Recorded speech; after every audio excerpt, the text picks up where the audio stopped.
Hello guys, welcome to John academy. This is Shahul John. आज हम पढ़ने जा रहे हैं NIOS history class 12th chapter 12।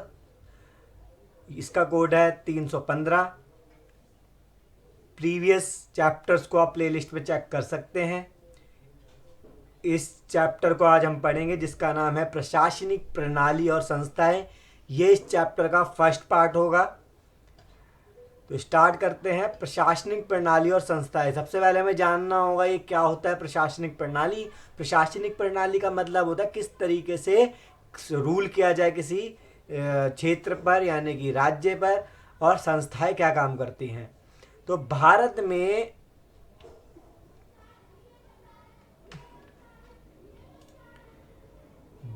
में दिल्ली सल्तनत की स्थापना के साथ ही एक नए शासन वर्ग का उदय हो गया। जब भारत में दिल्ली सल्तनत की स्थापना हुई तो नए शासक वर्ग का भी उदय हो गया, जैसे हमने प्रीवियस चैप्टर्स में जरूर पढ़ा होगा। इस नए शासक वर्ग ने नई प्रशासनिक प्रणाली प्रारंभ की, यानी कि इन्होंने क्या करा, किस तरीके से हम अपने क्षेत्र का प्रशासन चलाएं, उसके लिए एक प्रणाली प्रारंभ की। कुछ नई संस्थाओं की स्थापना भी हो गई। मुगलों के आगमन के बाद, आपको पता है दिल्ली सल्तनत के बाद कौन आए थे, मुगल आए थे। उनके बाद क्या हुआ, इन प्रणालियों में कुछ परिवर्तन हुए और कुछ नई प्रणालियां प्रारंभ हो गई। कुछ परिवर्तन भी हुए, कुछ नई प्रणालियां प्रारंभ हो गई। कुछ प्रशासनिक संस्थाओं की जड़ें अरब और मध्य एशिया तक फैली थी। कुछ प्रशासनिक संस्थाओं की जो जड़ें थी अरब और मध्य एशिया तक फैली थी, जहां से नया शासक वर्ग आया था। और ये नया शासक वर्ग कहाँ से आया, अरब और मध्य एशिया से। जबकि अन्य की उत्पत्ति भारत में ही हुई थी और बाकियों की कहाँ हुई थी उत्पत्ति, कहाँ से उदय होता, भारत में ही। भारत के परिवेश में इनका विकसित होना इनकी मुख्य विशेषताएं थी।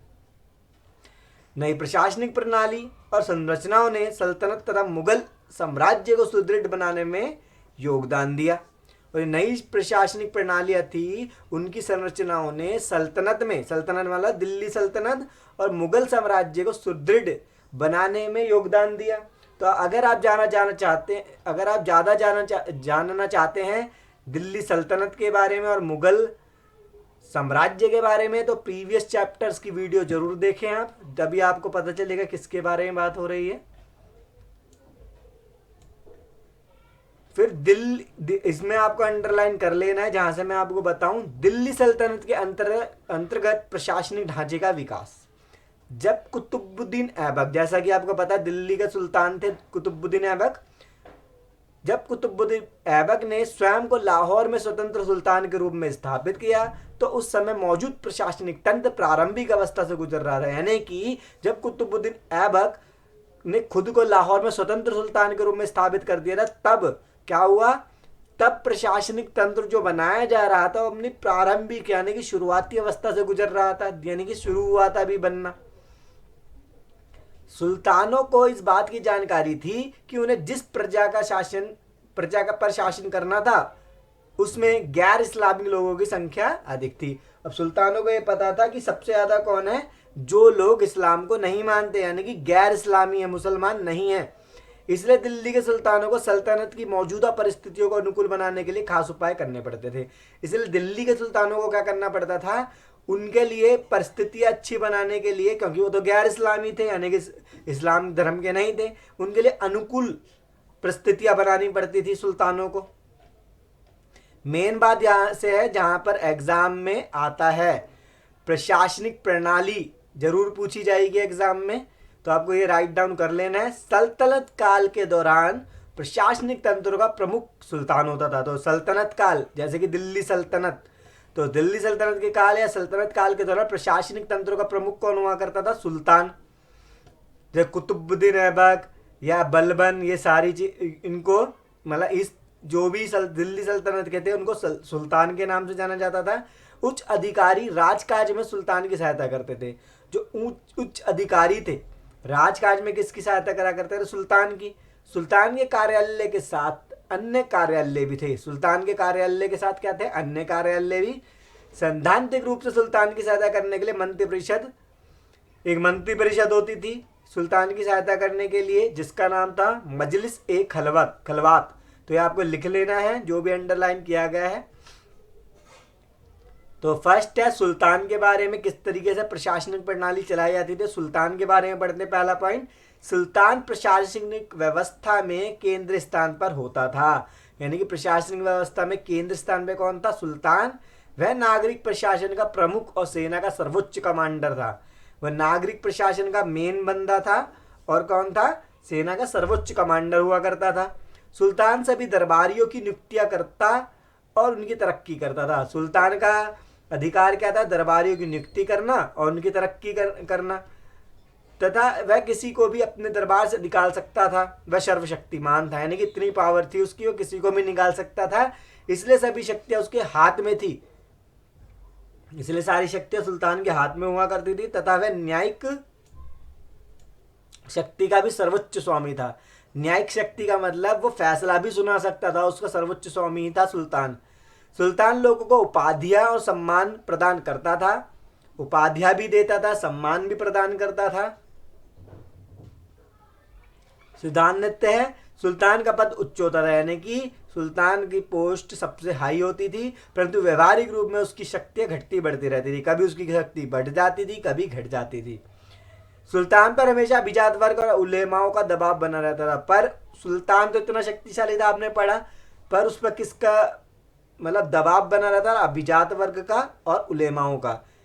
तो ये जितना अंडरलाइन करा है सिर्फ आप उसको इतना ही आपको लिखना होगा। और शाहुल जैन चैनल को जरूर सब्सक्राइब करें आप। नेक्स्ट है अभिजात वर्ग। जैसे कि हमने अभी पढ़ा सुल्तान पर दबाव होता था अभिजात वर्ग का और उलेमाओं का, तो इसमें पढ़ रहे हैं अभिजात वर्ग कौन थे। अभिजात वर्ग राज्य के सबसे महत्वपूर्ण अधिकारी थे तथा समाज में इनको उच्च स्थान प्राप्त था। तो एक महत्वपूर्ण अधिकारी तो थे ही और समाज में इनको ऊंचा स्थान भी मिला हुआ था अभिजात वर्ग को। प्रारंभ में सेना के ऐसे कमांडर थे जिन्होंने युद्ध में विजय हासिल की थी। ये अभिजात वर्ग कौन थे? जिन्होंने युद्ध में विजय हासिल की थी। विजय मतलब जीत हासिल की थी। कुछ वर्षों से उनके उत्तराधिकारियों ने मुख्य शक्ति हासिल कर ली थी तथा कुछ भारतीय समूह भी इनमें विकसित हुए। अभिजात वर्ग की स्थिति और शक्तियों में समय समय पर उतार चढ़ाव होता रहता था। जैसे सुल्तान की शक्ति में उतार चढ़ाव होता था, वैसे ही अभिजात वर्ग की शक्तियों में भी उतार चढ़ाव होता रहता था। वे अभिजात वर्ग जो मूल्यतः दिल्ली में स्थापित थे अत्यधिक शक्तिशाली समूह के रूप में उभरे। तो जो दिल्ली में रहा करते थे अभिजात वर्ग, वह अधिक शक्तिशाली थे तथा वे समय समय पर सुल्तान का चयन करने में भी महत्वपूर्ण भूमिका अदा करते थे। और अधिकतर देखा गया कि वो सुल्तानों को भी चुनते थे कि कौन सा सुल्तान बनाया जाएगा। अभिजात वर्ग में समरूप श्रेणी नहीं थी। इसमें समरूप श्रेणी का मतलब कोई इक्वल सारे नहीं थे अभिजात वर्ग में। इसमें कई समूह सम्मिलित थे और उनमें अक्सर लड़ाइयों के कारण आपस में दुश्मनी बनी रहती थी। आपस में क्या थे? अक्सर उनमें लड़ाइयों के कारण आपस में क्या होता था? दुश्मनी बनी रहती थी। तो आपको इतना ही लिखना है अभिजात वर्ग के बारे में। और ये भी लिखेंगे थोड़ा बहुत। दिल्ली सल्तनत का विस्तार होते ही समाज के विभिन्न समुदायों ने अभिजात वर्ग में सम्मिलित होने के प्रयास किए। तो दिल्ली सल्तनत का विस्तार हो रहा था, तब समाज के विभिन्न समुदायों ने अभिजात वर्ग में सम्मिलित होने के प्रयास किए कि अभिजात वर्ग में वो शामिल हो जाएं।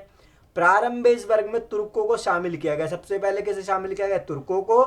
खिलजी और तुगलकों के शासनकाल के दौरान विभिन्न पृष्ठभूमि के लोगों के लिए अभिजात वर्ग के दरवाजे खुले थे। और जब खिलजी का शासनकाल था, तुगलकों के शासनकाल था, तब अभिजात वर्ग के दरवाजे इन लोगों के लिए खुले हुए थे। तो आपको अंडरलाइन तक ही लिखना है और शाहुल जॉन चैनल को जरूर सब्सक्राइब करें। उलेमा, थर्ड पॉइंट में लिखना है आपको उलेमा। मुसलमानों के धार्मिक बुद्धिजीवियों के समूह को उलेमा कहते थे। जो मुसलमानों के धार्मिक बुद्धिजीवी थे उनको क्या कहते थे? उलेमा। इस समूह के लोगों को कार्य धार्मिक मामलों की व्यवस्था करना, सुल्तान के धार्मिक नियमों की व्याख्या करना था।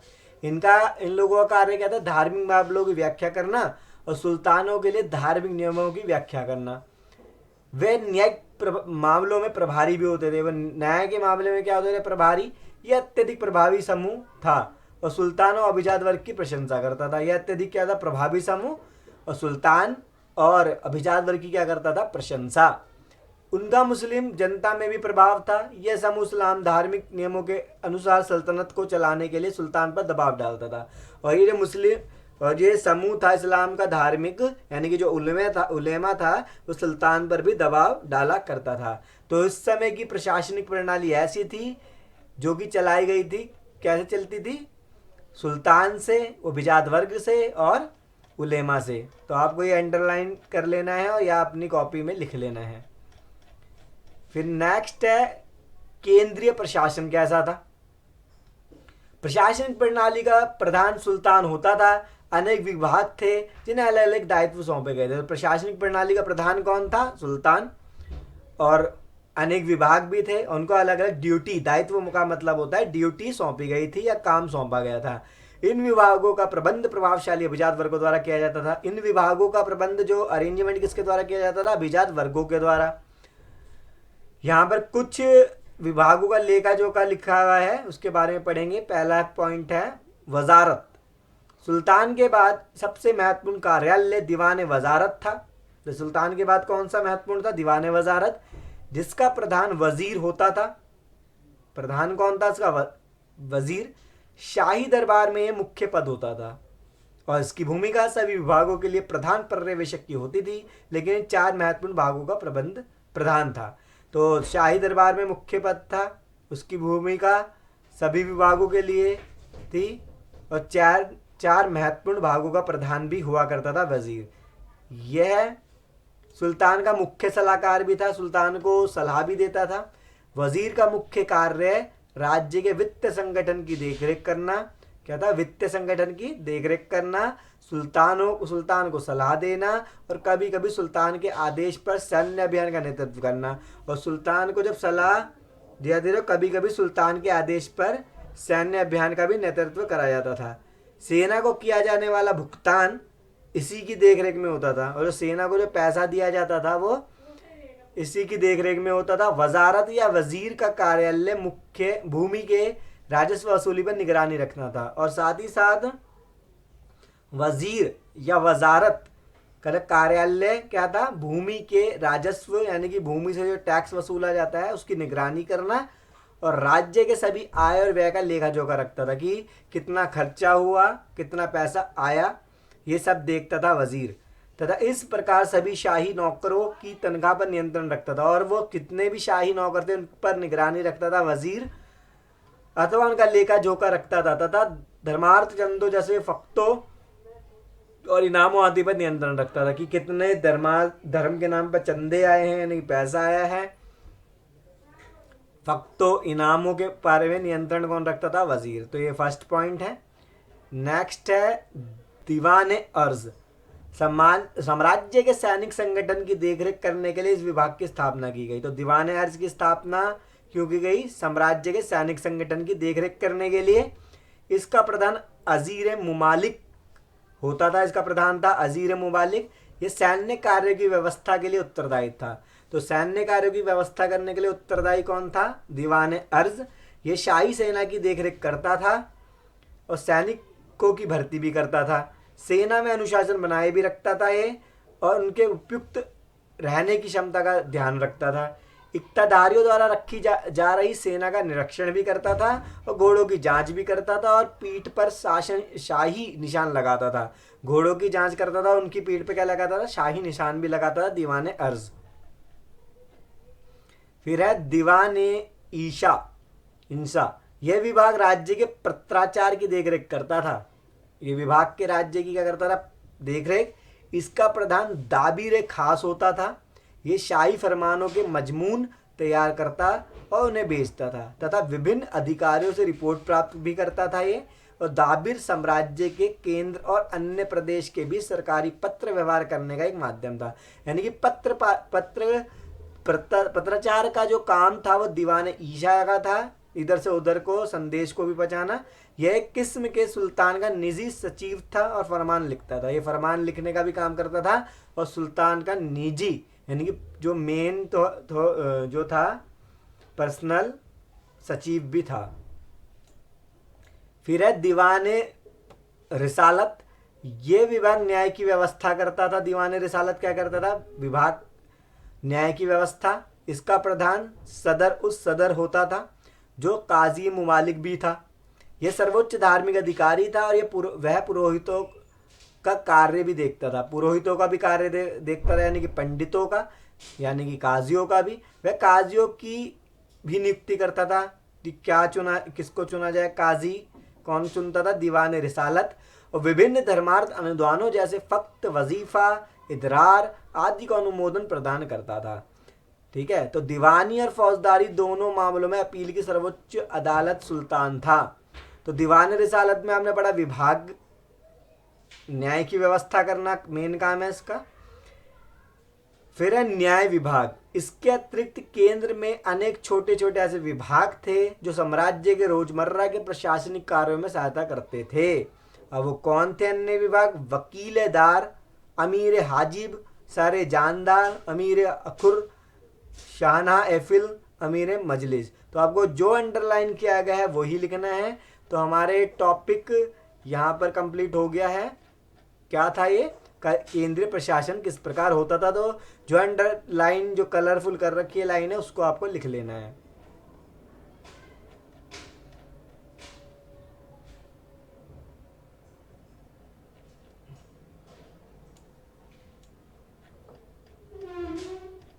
फिर है इक्ता प्रणाली। इक्ता प्रणाली प्रारंभिक इस्लामिक देशों में लागू की गई थी।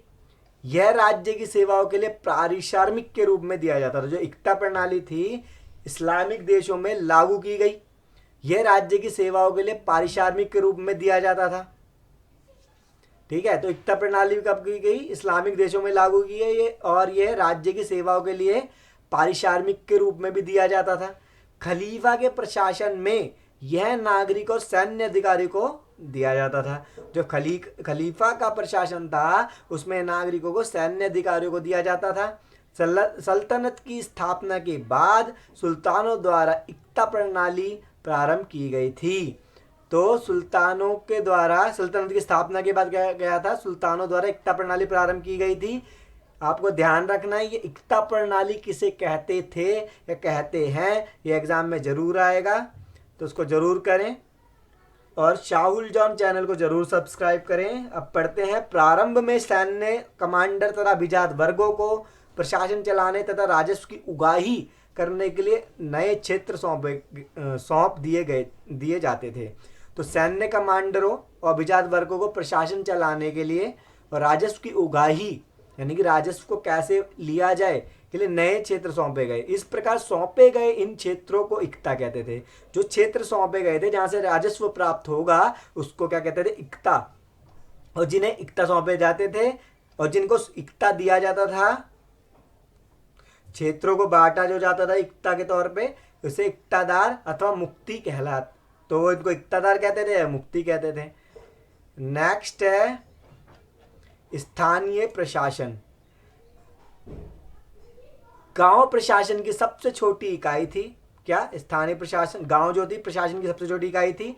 गांव की कार्यशैली और प्रशासन कमोबेश वैसा ही था जैसा तुर्की काल के पहले मौजूद था। तो गांव की कार्यशैली और प्रशासन कैसा था? जैसा तुर्की काल के पहले मौजूद था। गांव के मुख्य अधिकारियों में खुद या मुकद्दम और पटवारी थे। जो मुख्य कौन थे गांव के? उसमें खुद, मुकद्दम या पटवारी।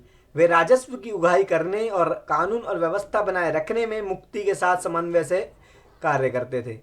और राजस्व को, यानी कि किस तरीके से मतलब कमाया जाए राजस्व, उसको और कानून व्यवस्था को बनाए रखने में मुक्ति के साथ समन्वय कार्य करते थे। एक परगना में अनेक गांव होते थे। एक परगना में क्या होते थे? अनेक गांव। परगना के महत्वपूर्ण अधिकारियों में चौधरी होते थे, आमिल होते थे। जो राजस्व एकत्रित करने वाले होते थे कौन? चौधरी, आमिल। और कारकून, यानी कि जिसे लेखाकार कहा जाता था, होते थे। गांव और परगना प्रशासन की स्वतंत्र इकाइयां होती थी और तब भी कुछ क्षेत्र आपस में जुड़े होते थे। कई मामलों में इन प्रांतों के स्थानीय शासक राय, राणा, रावत, राजा होते थे। जो कई मामलों में इन प्रांतों के शासकीय शासक कौन थे? राय, राणा, रावत, राजा, जो गवर्नर को उसके कार्यों में सहायता देते थे। ऐसे मामलों में स्थानीय शासकों को सुल्तान के सहायकों के रूप में मान्यता मिली हुई थी। तो ऐसे मामलों में स्थानीय शासकों को क्या मिला था? सुल्तान के सहायकों के रूप में सहायता मिली हुई थी। ये था स्थानीय प्रशासन। ये हमारा पार्ट फर्स्ट था। किसी भी सब्जेक्ट की वीडियो देखने के लिए शाहुल जॉन चैनल को सब्सक्राइब करना ना भूलें और इस वीडियो को लाइक शेयर करना ना भूलें।